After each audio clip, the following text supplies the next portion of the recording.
All right, so the second part of this lesson is going to be talking about how we can use this understanding of moving the quadratic function up, down, left, and right to ultimately use the vertex form. So this is something that you will need to know. You'll need to know vertex form. And it's brand new. You've never seen it before. However, you have seen h and k previously with absolute value functions. So that's no different. H is your horizontal shift. K is your vertical translation, your vertical shift. All right, again, the big thing is, since it says x minus h, you need to think opposite when you're looking inside the parentheses, all right? We're not going to focus a whole lot on a today.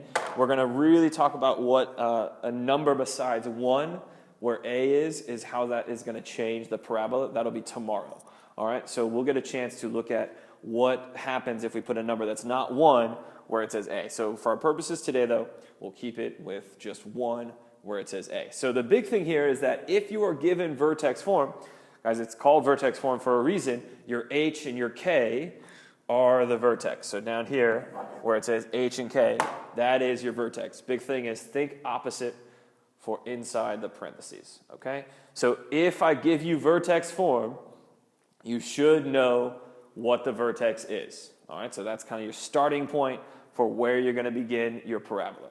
All right, so let's do a couple of examples where using vertex form, you can either write, if you have the vertex, you can write the function, or you can pull out the vertex from the function. So in this case, they're giving us the vertex, and they want us to write the function in vertex form.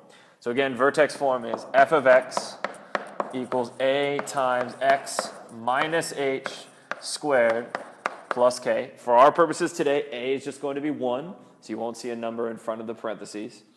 So that means I need to go ahead and put x minus 2 squared plus 1, and we are finished.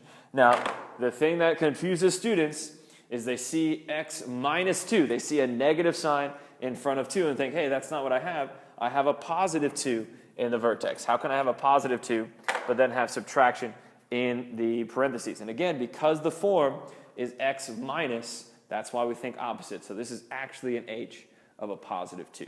All right, so this is one way that I'm going to ask you to use vertex form. I'll give you the vertex, and you need to write it in vertex form. The other way is if I give you the function in vertex form, and I ask you to pull out the vertex. So in this case, we want to know the vertex, which is h and k. And I'm going to tell you right now, a lot of my students, they get this wrong. They write 6, negative 7, and they think they're finished. But again, if you look inside the parentheses, it says a positive 6. So that means h is actually a negative 6. So your vertex is negative 6, negative 7. So really, really, really focus on that and think opposite when you're in the parentheses. Okay? So now, in terms of what you are going to be asked to do, you're going to be asked to do those two things. Okay? So on the first two, I'm asking you to write the function if I give you the vertex. And on 3 and 4, I'm asking you to write the vertex. So 3 and 4 are a little tricky, so make sure you focus on those. So for 1 and 2, you're using example 3. All right, so 1 and 2 using example 3. And then for 3 and 4, you're using example 4. All right, so please take your notes with you and try these at your boards. All right, go ahead and begin.